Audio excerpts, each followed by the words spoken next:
order approved by the Department of Justice's Office of Legal Counsel and designed to protect the citizens of the United States. Calling for tougher vetting individuals from travelers from 7 nations is not extreme. It is reasonable and necessary to protect our country.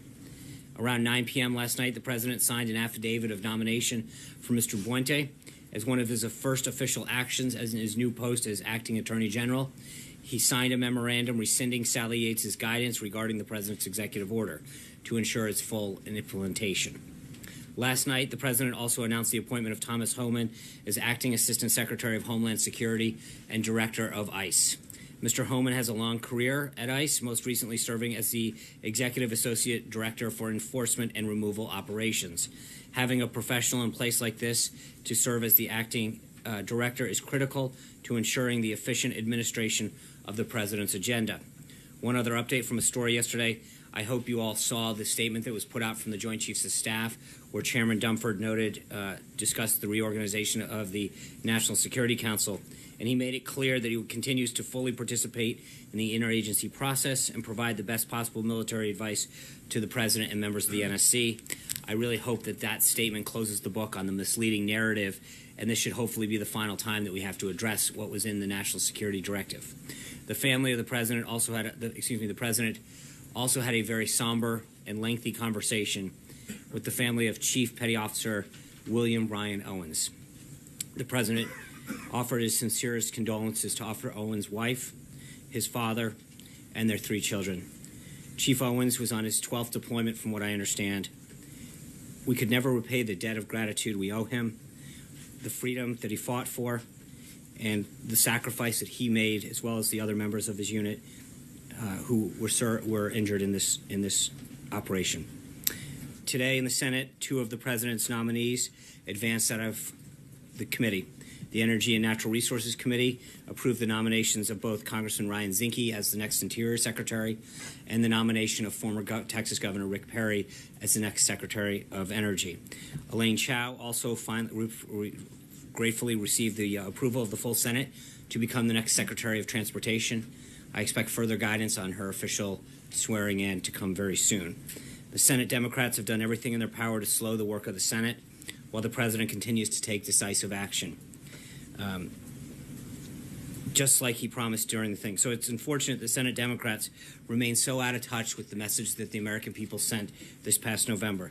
The people want change. President Trump is delivering that change, and the only response from Senate Democrats so far is to try to stall the core functions of our government. I know that I've repeated this every day, but honestly, it's getting a bit ridiculous. The idea that these highly qualified nominees have the votes for their nomination to be endorsed out of committee and get a full vote, or being stalled because Democrats are boycotting the committee vote, is outrageous. The mere idea that they're not even showing up to hearings is truly outrageous. So I'd like to give a special shout out to the folks at C-SPAN for making sure that all of these embarrassing actions by Senate Democrats get the wall-to-wall coverage that they deserve. Voters are going to remember what senators stood in the way of when President Trump trying to install his agency and department heads the next time their name is on a ballot. I don't mean to sound like a broken record, but the numbers don't lie.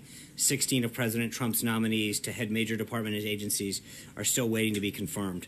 At the same time, in 2009, President Obama only had 7 of these people waiting confirmation. In 2001, President Bush had all but 2. Moving on, here at the White House this morning, we reiterated the President's intention to continue to enforce the executive order protecting employees from the anti-LGBTQ discrimination while working for the federal government or contractors. Also this morning, the President had a breakfast and listening session with major pharmaceutical company executives and in the Roosevelt Room. Merck, Johnson & Johnson, Celgene, Amgen, Eli Lilly, and the Pharma Trade Group were represented at the meeting.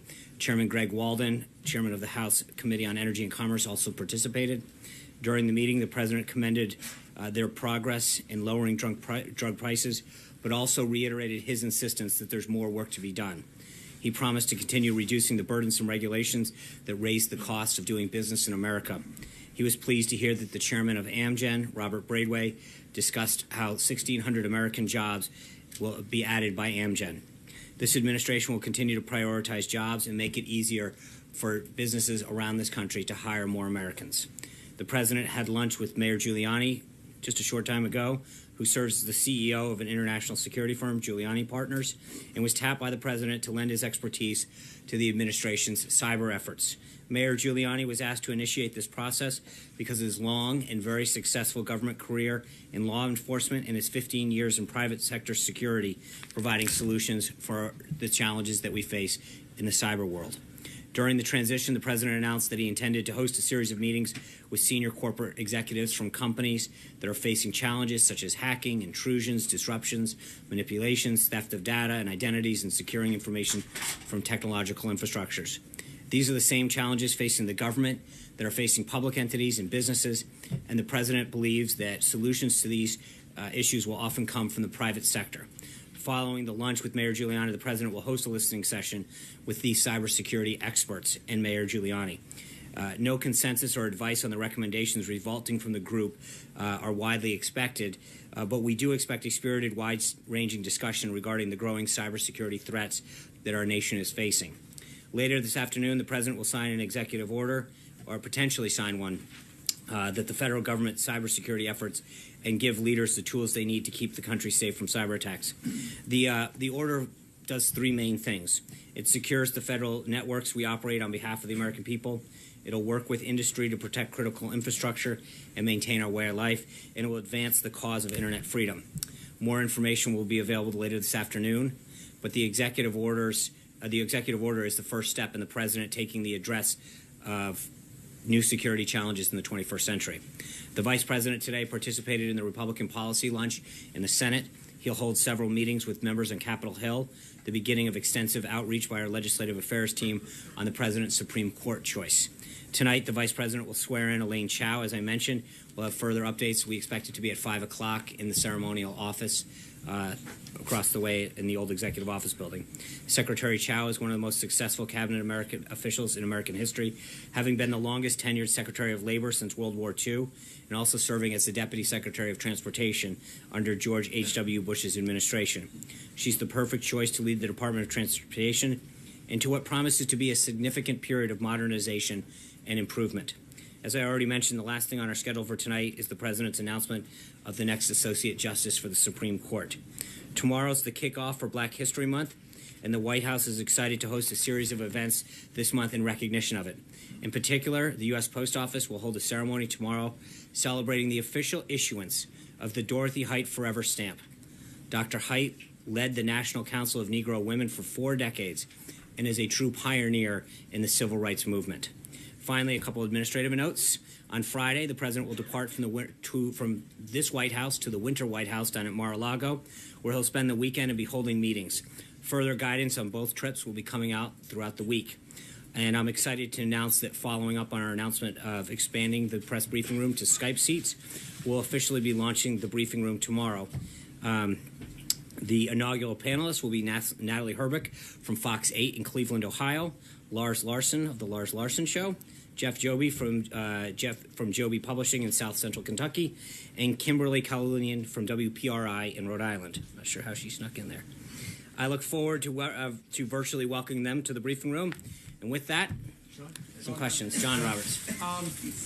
The removal last night of Ms. Yates from her position has raised questions as to how this president will deal with dissent in the ranks currently and in the future. Does he see what she said yesterday as a difference of opinion, an act of insubordination? How would he read it, and how will he act on similar things in the future? Well, there's a big difference, John, between listening and sharing ideas and executing lawful orders. It is the right of every American to express their idea and opinion, and frankly, that's what you've seen the president do today. We're talking about leaving, at the 2 o'clock hour, him sitting down with cyber experts to get their opinions and ideas on how to protect our critical infrastructures. But there's a difference when she, as the acting attorney general, is not only responsible but required to execute lawful orders and defiantly says no. As someone who has chosen to lead a department, she was rightfully removed. That is a position of leadership that is given to somebody who is supposed to execute orders that are handed down to them properly. of which that executive order was 100% done. Ironically, it went through their offices, the Department of Justice Office of Legal Compliance. So the idea that it went through the entire process of which they were part of, and then she chooses not to execute it, actually is bewildering as well as defiant. So is the president? So, sir, can I just follow up on that? So is the president laying down a marker now to all of his cabinet secretaries and all of his other officials to say, if I give you a directive and you do not follow it, you're gone? Well, I think that kind of comes with the job, right? If you don't believe in the president's agenda, and I think every one of the cabinet members, every one of the appointees understands that they serve at the pleasure of the president. We talked about this at length during the transition. This isn't about joining the government to execute your ideas or your initiatives. The president was very clear during the campaign, whether it's economic security or national security, that he has an agenda that he articulated very, very clearly to the American people. And that, hold on, thank you, and that it is his job to lay that vision out, and that the people that he appoints and nominates and announces as staff members or cabinet level members or agency heads, their job is to fulfill that. And if they don't like it, then they shouldn't take the job. But it is the president's agenda that we are fulfilling here. Trey. Thanks, Sean. As it relates to the executive order today, how will the Trump administration ensure the digital privacy of all Americans as the president looks to strengthen U.S. cybersecurity? Well, look, just to be clear on the executive order, I think one of the things that the reason the president wants Mayor Giuliani and some of these cyber experts to come in is to get their ideas, to make sure that where we're headed in cybersecurity is fulfilling the intent that ensures that our critical infrastructures throughout the government and frankly throughout business, to the extent that the government can be helpful in that, are protected and secured. So I just want to caution what we may or may not do today. I think the president's got a pretty good idea where he's going to go, but I think he wants to hear what Mayor Giuliani and some of these other experts have to say about the steps that we can take in terms of executive action that will help secure further these critical infrastructures. April. Sean, I have a couple of questions. I want to go back to the issue of this travel ban. Well, first of all, it's not a travel ban. I think you heard Secretary Kelly, and I apologize. I just want to make sure I get this straight. I think Secretary Kelly or one of the other individuals that got it there from DHS mentioned, I think 1 million people have now come into this country. That's not a ban. What it is to make sure that the people who are coming in are vetted properly from 7 countries that were identified by the Obama administration. A ban would mean people can't get in. We've clearly seen hundreds of thousands of people come into our country from other countries. Sorry. Okay. God.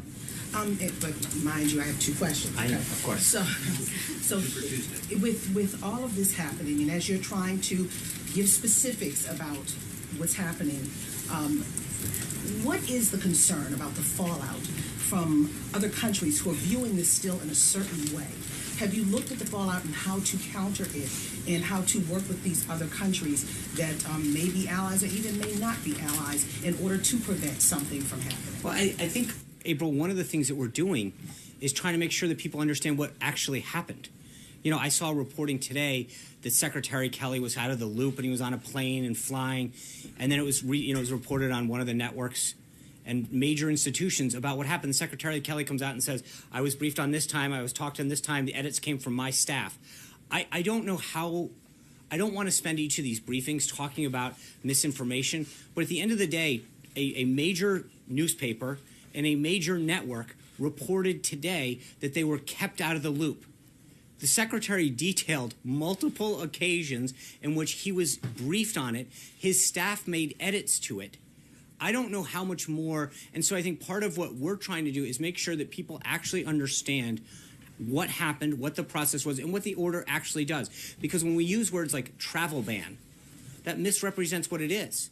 It's 7 countries previously identified by the Obama administration where, frankly, we don't get the information that we need for people coming into this country. Because what this isn't about is not just the people.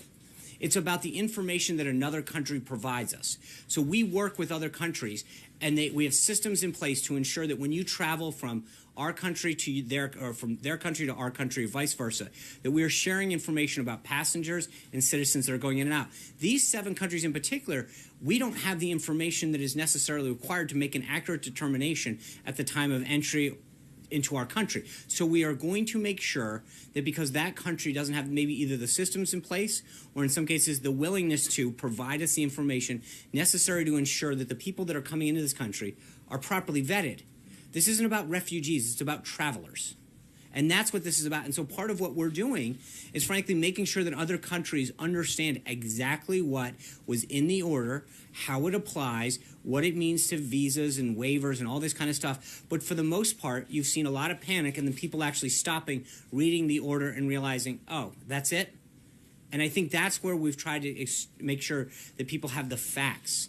So you're doing outreach for that. We're not just doing outreach. I think we're doing as many briefings. Secretary Kelly going out there a little while ago with the head of both ICE and CBP is trying to make sure that people understand that the process is working correctly, it's working very well, that the government is doing what it's supposed to protect its people.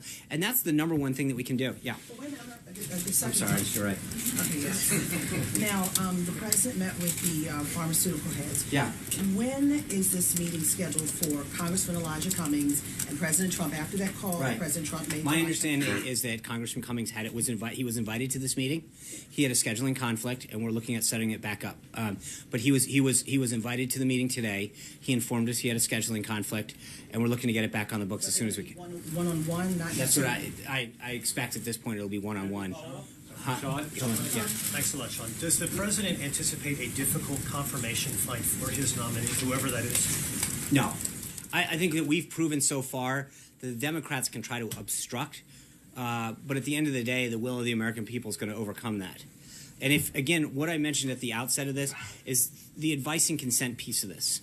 He and our team have met with senators from both sides of the aisle to make sure that we understand the qualities that they are looking for in the next associate justice. And I think that we've done a very, very good job of getting a nominee in place that will be announced tonight that meets the criteria that they set forth. They may not like their political or philosophical background, but I think the criteria in terms of academia background, time on the bench, the expertise and criteria meets the intent of both Republicans and Democrats. John Gidzy. Do you believe you can get 9 Democrats to support I this do. nominee? Absolutely. Because I think at the end of the day, one of the things that's been a time-honored tradition in this country is that we recognize that the confirmation process is if you're the default is that if you're qualified for the position, then you should be confirmed, not the other way around.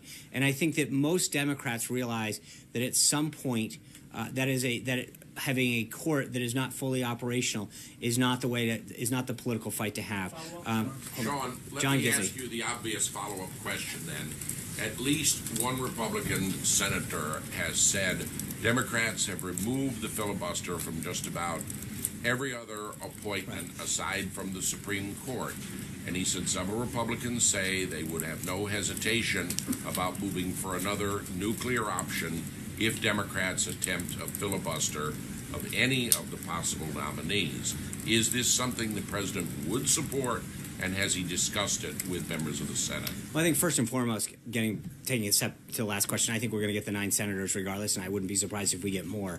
When you look at, and I'll be able to shed more light on this tomorrow in terms of the background, but I think that we've got an individual that I think is hopefully going to garner widespread bipartisan support, because I think this individual has the qualifications and the experience and the judicial philosophy that should win bipartisan support. That being said, beyond that, I would suggest that Senator McConnell has done a phenomenal job of moving things along in the Senate to the extent that Democrats will let him, and I'll leave any further questions on how the Senate operates to him. Blake.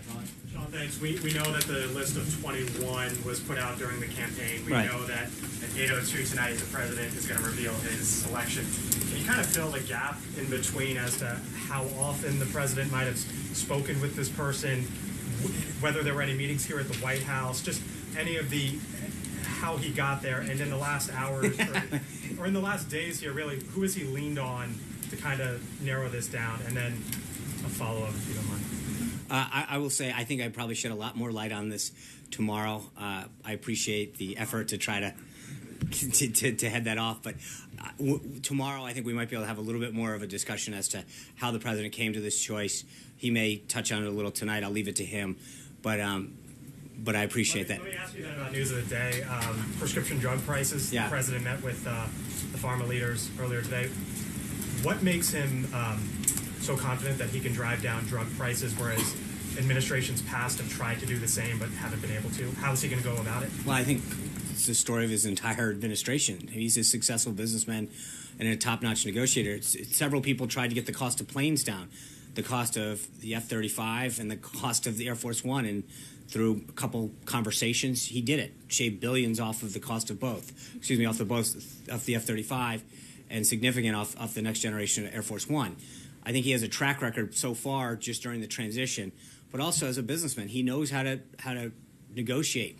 And I think he's going to sit down with these individuals the same way that he's getting people to understand the agenda and the regulatory and tax climate that he wants to institute that's bringing jobs home. People are making a commitment to him to bring jobs and manufacturing back based on his track record as a businessman and his word. They understand that he's going to create a climate that supports the American worker and American manufacturing.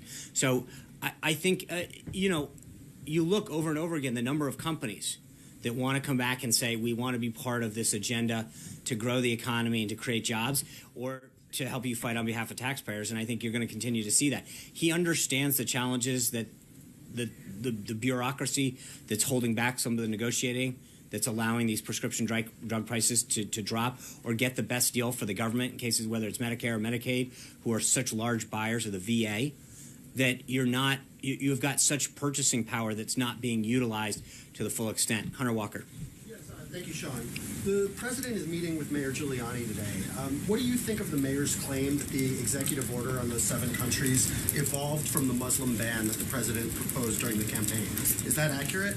I think the president has talked about extreme vetting and the need to keep America safe for a very, very long time. At the same time, he's also made very clear that this is not a Muslim ban. It's not a travel ban. It's a vetting system to keep America safe. That's it, plain and simple. And all of the facts and a reading of it clearly show that that's what it is. But Mayor Giuliani stressed that too, but he said that it came out of the desire to have. Then you should ask Mayor Giuliani. That's his opinion. I'm just telling you what the president has said and what the president has done has been to focus on making sure that we keep the country safe, and that the executive order that was drafted does just that. It is to make sure and to ensure that people coming in from 7 countries identified by the Obama administration, that we didn't have the proper systems to know who was coming into our country, was put in place, and a 90-day period was also granted to ensure that we knew how to further address vetting situations in the future. Thank you. Zeke. Thanks, Sean. Just following up again about the strike over the weekend in Yemen, can you confirm that the reports of the 8-year-old daughter of Anwar al-Awlaki was killed in that strike, and if you can address sort of the killing of an American citizen in this anti-terrorism operation? I'm not going to go any further than what the Department of Defense has released. Obviously, we recovered a tremendous amount of information, and we killed an estimated 14 members of Al-Qaeda and the AQAP individuals, and then we suffered the loss of life of a service member, and 4 people were injured.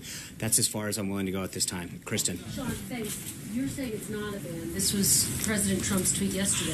If the ban were announced with a 1-week notice, the ban would rush into our country during that week. So he says it's a ban. He's using the words that the media is using. But at the end of the day, it can't... Hold on. It can't be... Jonathan, thanks. I'll let Kristen talk. It can't be a ban if you're letting 1 million people in. If 325,000 people from another country can't come in, that is by nature not a ban. I understand your point. It is extreme vetting. The president himself called it a ban. I understand. Is he confused, or are you confused? No, I'm not confused. I think that the words that are being used to describe it are derived from what the media is calling this. He's been very clear that it is extreme vetting. It seems to fit into this broader point, Sean, which Paul Ryan said today. I think it's regrettable that there was some confusion on the rollout of this. The House Speaker saying that. What do you say to Republicans who argue that this is a part of a broader issue, the president not enacting this policy smoothly? Well, first of all, I think we've addressed that we could have either telegraphed this days in advance, in which people could have gotten on planes and come over here, which would have undermined the exact nature of what this sought to prevent, or we could have done it in a way that inconvenienced some folks for a little while. Can I answer the question? No. I do. There's clearly some confusion, but I think part of it, your network was one of the people that just hours ago told people that General Kelly was unaware of what's going on, and then moments later, he gets on air saying, here's how many times I can brief. So, if, I mean, with all due respect, I think you have been part of the confusion. You have helped cause this, despite claims to whatever. You claim that you have sources that tell us. General Kelly stands up and says, this is how many times I've been briefed, this is how many people are involved, and yet you were out there for... I think there was a New York Times report that was cited. Okay, so I apologize that NBC News' reporting is based on the New York Times false reporting. But at the end of how can it be accurate reporting, Glenn, if... Both things can be true. Okay, so It can the be true that he the saw it Secretary of twice. Homeland Security just stood up, and so you're calling him a liar? He didn't say he saw the specifics. Jonathan, I'm talking to Glenn. I'm talking to... You said that he was... The report in the New York Times said that he was unaware of the ban. Sean, let me ask you a question. Hold on. No, answer the question, because you just called us... A couple of minutes ago, you stood at the podium and you reiterated something you said yesterday about anyone who doesn't agree in terms of the career bureaucracy should hit the road. I'm paraphrasing. Of course. You had a statement that President Trump made where he accused the acting attorney general of betraying her own department by expressing a counter opinion. Don't you think that kind of language has a chilling effect on the public statements that your officials make? No, I think there's a big difference. Think about the process that worked it here. The Department of Justice's Office of Legal Compliance vetted the executive order, sent it back to us saying it was completely compliant. Then the acting attorney general goes out and says, I'm not going to enforce it. You tell me how that jives. Because at the end of the day, if the acting attorney general has an office under her jurisdiction that says that something is legal and compliant, and then she gets out there and says, I'm not going to enforce it, that doesn't sound like an attorney general that is upholding the duty that she swore to uphold. So, can I... That at the end of the day, then she should step down. But at the end of the day, the attorney general either had a problem with her own division approving something, but it wasn't the president she had a problem with. The president followed the process, sought feedback, went through the interagency review, had other departments sign off, despite the reporting that said it was otherwise. He got, hold on, guy, David, That's a very hard word. why don't we just let me answer Glenn so we can be polite now, huh? And what the answer is that we went through the process. The Office of Legal Compliance came back and said this is a compliant executive order, it's fully legal, and it can be executed. So then for the Attorney General to turn around and say, I'm not going to uphold this lawful executive order is clearly a dereliction of duty, and she should have been removed, and she was.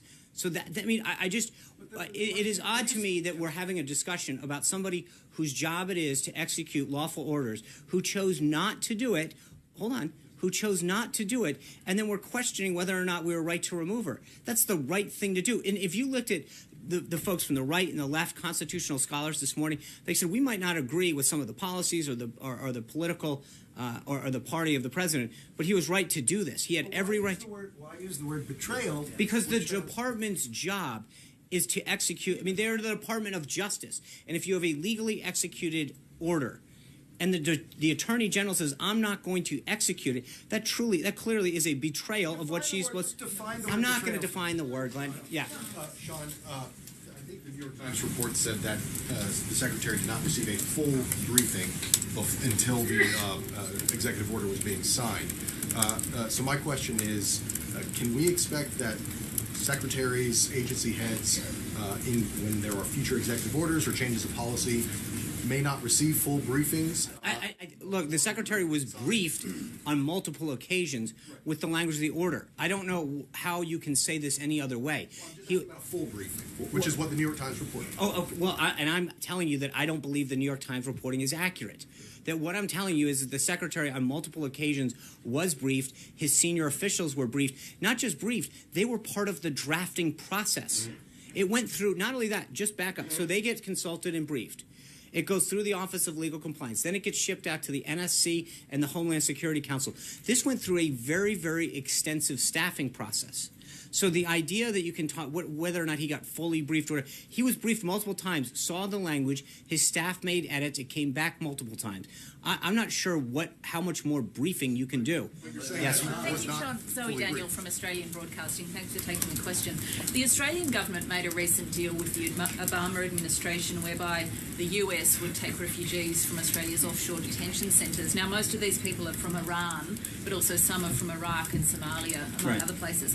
Can you confirm that this deal is still on? Are those refugees exempt from what you describe as the extreme vetting, or will that deal change or be delayed? Yeah, so the deal specifically deals with 1,250 people that are mostly in, I think, Papua New Guinea being held. Those people, part of the deal is that they have to be vetted in the same manner that we're doing now. There will be extreme vetting applied to all of them. That is part and parcel of the deal that was made, and it was made by the Obama administration with the full backing of the United States government. The president, in accordance with that deal, to honor what had been agreed upon by the United States government, and ensuring that that vetting will take place in the same manner that we're doing it now, will go forward. Yeah. Big question, looking at a bigger picture. This president, when he came in, said he was going to gather us all together, that he was going to bring us together, and the actions taken in the first 10 days seem to indicate otherwise from people in his own party. The use of the word betrayal. How is this president going to address the fact that people are looking to him to bring people together, and yet, with his own words, seems to be driving us apart? I think that's a very one-sided way of looking at this. I think he's brought. I think he's brought unions together, business leaders together, Republicans, Democrats, Independents. I think someone who doesn't carry out an act and using that as a way that describes that he's not bringing the country together is not exactly a representation. One quick hold on. I'm not. The president has done a tremendous amount through both what he has said and done, more importantly, to start to bring this country together. And his policies, frankly, are focused on keeping every American safe and getting every American a higher paying and better paying job. I think that is something that benefits all of us. Sarah. I'd asked you about a shield law for journalists last week. You said you would get back to this? Hold on. Ask real quick on trade. Now that notices have been given to the TPP countries, are you considering any changes in the roles of your three sort of official trade negotiators? And what area of the globe are you going to start first on negotiations? Well, there's no change in their roles. I'm not entirely sure. I think they, as announced, he is the U.S. I mean, he's got to be confirmed first, but the U.S. trade representative is clearly the leader of negotiating trade deals. And Wilbur Ross and Peter Navarro and Jason Greenblatt. There's a great, unbelievably robust, brilliant team that has continued to work on behalf of deals and renegotiating, looking at them. So it's a two-step process. I think, number one, we're going to re-examine all of the current trade deals, figure out if we can improve them.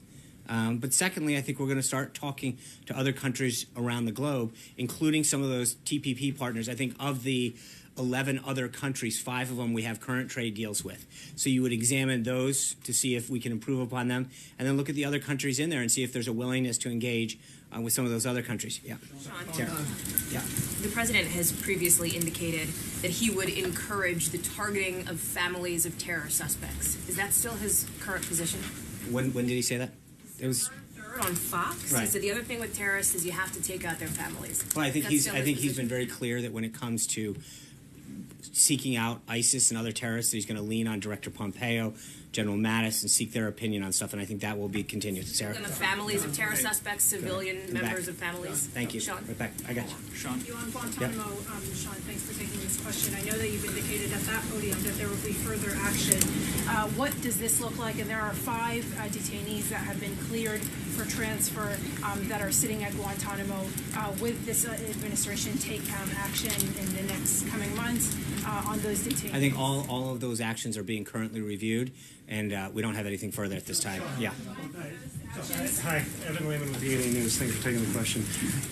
The Obama administration's endangerment finding undergirds the Clean Power Plan. Does the president still plan to revoke the Clean Power Plan, and would he perhaps even go further and try and revoke the endangerment finding? Well, I think the president's made very clear with respect to energy policy that he wants to review all of the options that we have to use our natural resources to better the country in terms of wind power, solar, clean coal. We're in the process of reviewing all of our energy policies. I'd go back to note that we don't have an energy secretary confirmed right now because the Senate hasn't yet moved forward with that. I hope that once that's done, we will have further updates on energy. Matt. Sean, Sally Yates was obviously an Obama appointee who was holding on through the transition. How many more of them are there throughout the government and at this time as the transition and confirmation process plays out? And do you expect any more problems from any of the other ones? In some cases, we've held some individuals over because they hold a critical position within government. In some cases, we've named folks as acting. It's a case-by-case basis. And again, I think part of it right now is the president wanted to focus on getting his cabinet up and complete. We'll continue to make nominations both at the deputy, under, and assistant secretary level. But in key agencies, so ICE being one of them where it's an assistant secretary, but there are 30 other agencies where we've named acting heads to ensure that as we move through the confirmation process, we have somebody in that position to ensure continuity of government. Yeah. Daniel. Sean, yesterday you said 109 individuals were affected Right. by this extreme vetting, but the DHS official said that it was over 1,100. No, hold on. First of all, just to be clear, what they're talking about is the number of people who weren't allowed to board a plane coming in. So they were stopped at their port of entry, had to get additional clearance, and then take off. There's a big difference. The numbers that we're talking about were the initial group of people that were in transit at the time the executive order was signed. And then there's another group of people, and the Department of Homeland Security has those numbers up to date on their website, where they're talking about people that are stopped at the port of entry to ensure that they're properly vetted before they board a plane.